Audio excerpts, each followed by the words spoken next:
समजा सकाळी उठायला उशीर झाला किंवा आपण काय डाळ तांदूळ भिजवायला विसरलो, तर तुम्ही काय असं पटकन एक 10 मिनटात बनवून तयार होणारा डोसा आणि चटणी बनवू शकता. मुलांच्या डब्याला किंवा सकाळच्या नाश्त्याला तुम्ही असं बनवून पटकन काय देऊ शकता. लहान मुलं असतील किंवा मोठ्यांना पण पाहिजे असेल तर तुम्ही असं बनवू शकता. बघू शकता इथं हे रव्याचे डोसे आहेत असं वाटत नाही.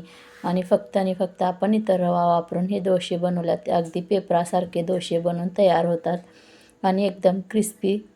आणि ह्याच्यासोबत टमॅटोची चटणी पण बनवल्या. तर पूर्ण व्हिडिओ बघा. आवडला तर लाईक करा, शेअर करा आणि सबस्क्राईब करायला विसरू नका. तर चला बनवायला सुरुवात करूया. आणि टमॅटोची चटणी नवीन आहे आणि तुम्ही नक्की बघा आणि एक वेळेस अशाच पद्धतीनं घरी बनवून पण बघा. खायला एकदम छान लागते. नारळाच्या चटणीपेक्षा पण जास्त छान लागते. आणि चला न वेळ घेता बनवायला सुरुवात करूया. आपण अगोदर चटणी बनवणार आहे.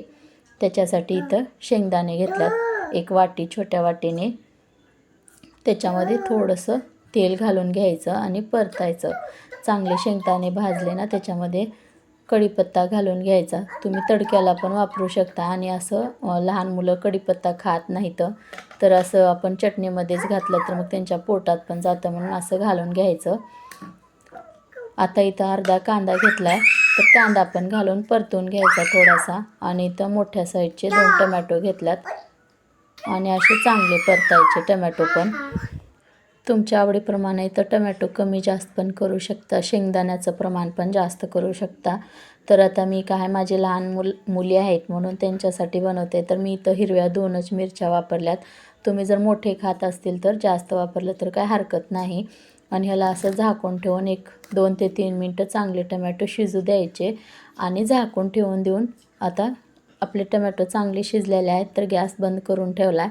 तर आपण डोशाचं बॅटर बनवतो आहे. त्याच्यासाठी बारीक रवा घेतला, एकदम असं बारीक आहे. 1 कप रवा घेतला आहे मी. त्याच्यासाठी पाव कप दही घालून घ्यायचं आहे आपल्याला. दही काय कसं पण असलं तर चालेल, पातळ किंवा घट्ट. आंबट पण काय असं जास्त आंबट नका, थोडंसं आंबट असेल तर चालेल. तर आता ह्याच्यामध्ये अगोदर मी पाव कप दही आणि पाव कप पाणी घालून घेतलं आहे आणि ह्याला मिक्स करून घ्यायचं. आणि तुमच्या ह्याच्याप्रमाणे तुम्ही जास्त कमी इथं पाणी बघून घालू शकताय. आता मी आणखी 1 पाव कप पाणी घालते आणि ह्याला मस्त असं फिटून घ्यायचं. जसं जसं पाणी लागेल तसं तसं आपण इथं पाणी घालणार आहे. नाहीतर आपण एकदाच घातलं तर जास्त असं पातळ बॅटर होऊ शकतं आपलं. इथं बघू शकताय असं घट्ट आहे.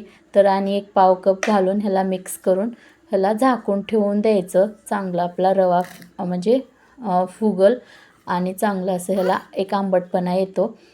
तर त्याच्यासाठी एक 5 मिनटं ह्याला ठेवून द्यायचं असं झाकून. आता आपलं पीठ म्हणजे रवा भिजेपर्यंत आपण चटणी बनवून घेऊया. आता हे सगळं साहित्य थंड झालेलं आहे. तर असं छोट्या मिक्सरच्या भांड्यामध्ये घालून ह्याचं पेस्ट बनवून घ्यायची. आणि आत्ताच तुम्हाला पाहिजे असेल तर ह्याच्यामध्ये मीठ घालून घ्या, कारण की मीठ नंतर नाही घातलं आहे. आता नाही घातलं तर असं बारीक असं एकदम असं आपण कसं चटणी वाटतो कुठल्या पण तशी वाटून घ्यायची. आणि मस्त ह्याला आता तडका देऊन घ्यायचा आपल्याला. एकदम बारीक असं वाटलं आहे मी चटणी आणि काढणार वगैरे नाही आहे मी, ह्याच्यातच तडका देणार आहे. तर आता हे तडका पॅन घेतला आहे. ह्याच्यामध्ये आपल्याला मोहरी घालायची आहे. तुम्हाला जे काही पाहिजे तडक्यामध्ये ते घालू शकताय. इथं मी फक्त मोहरी आणि कढीपत्ता आणि थोडंसं हिंग घातलं आहे. आता चांगली अशी मोहरी तडतडायला लागली ना, गॅस बंद करून द्यायचा, नाहीतर आपलं जास्त हिंग करपून जातं. आता आपण हे तडका काय आहे ह्या चटणीमध्ये घालून असं चांगलं मिक्स करायचं. टाकल्यानंतर असं चमच्याच्या साहाय्याने हलवून घ्यायचं. सगळं एकत्र करून घ्यायचं तडका आणि आपली चटणी. सगळं तेल आपल्या चटणीला लागलं पाहिजे. इथं बघू शकता मस्त आपली असं चटणी बनवून तयार झालेली आहे, एकदम खट्टी आणि काय तिखटवाली. आता आपलं तोपर्यंत रवा पण इथं चांगला भिजलेला आहे. पीठ असं चांगलं तयार झालं आहे. तर बघू शकता असं घट्ट झालं आहे, अगोदर पातळ होतं. रवा चांगला आपल्याला फुगलेला आहे. आता ह्याच्यामध्ये चवीपुरतं मीठ घालायचं आणि 1 पाव चमचा बेकिंग पावडर वापरले मी. सोडा वापरलं की कसं असं खात्या वेळेस वास लागतो. तर बेकिंग पावडर वापरलं तर वास वगैरे काहीच लागत नाही. नाही म्हटलं तर तुमच्याकडे विनो वापरला तरी पण चालते. आता ह्याला चांगलं असं फेटून घ्यायचं, पीठ हलकं करून घ्यायचं.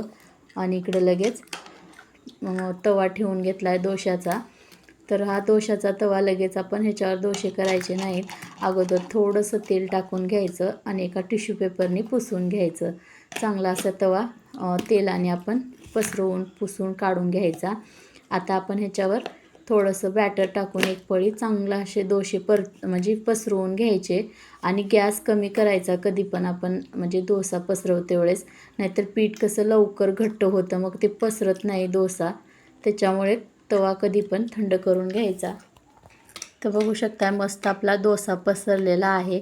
आणि ह्याला 2 मिनटं असेच ठेवून द्यायचं. वरचं सगळं पीठ आपलं सुकल्यानंतर ह्याच्यावरती तेल टाकायचं आणि ब्रशच्या साहाय्याने असं सगळीकडं तेल काय पसरवून घ्यायचं. आणि मस्त ह्याला काय मीडियम म्हणजे फ्लेमवर हे करून द्यायचं, शिजू द्यायचा डोसा. आणि तुम्ही लवकर उलटायची घाई केली ना, मग कधी चिटकून बसतात किंवा डोसे मोडतात. तर काही लोकांना रव्याचे डोसे जमत नाहीत, मग ते कसं चिटकून बसतं किंवा हे होत नाही. मग त्यांच्यासाठी असं जास्त जितका वेळ आपण मीडियम गॅसवर ठेवल तेवढा चांगला डोसा उलटतो. तर हे लक्षात ठेवा की लवकर असं घाई करायची नाही आणि जास्त म्हणजे ह्याच्यावर शेकायचं नाही. कधी पण मीडियम गॅसवर शेकायचा. असं मस्त पेपरासारखा डोसा बनवून तयार होतो झटपट. अवघ्या 10 मिनटंसुद्धा लागणार नाहीत हा डोसा बनवण्यासाठी तुम्हाला. तर रेसिपी कशी वाटली कशी नाही, लाईक शेअर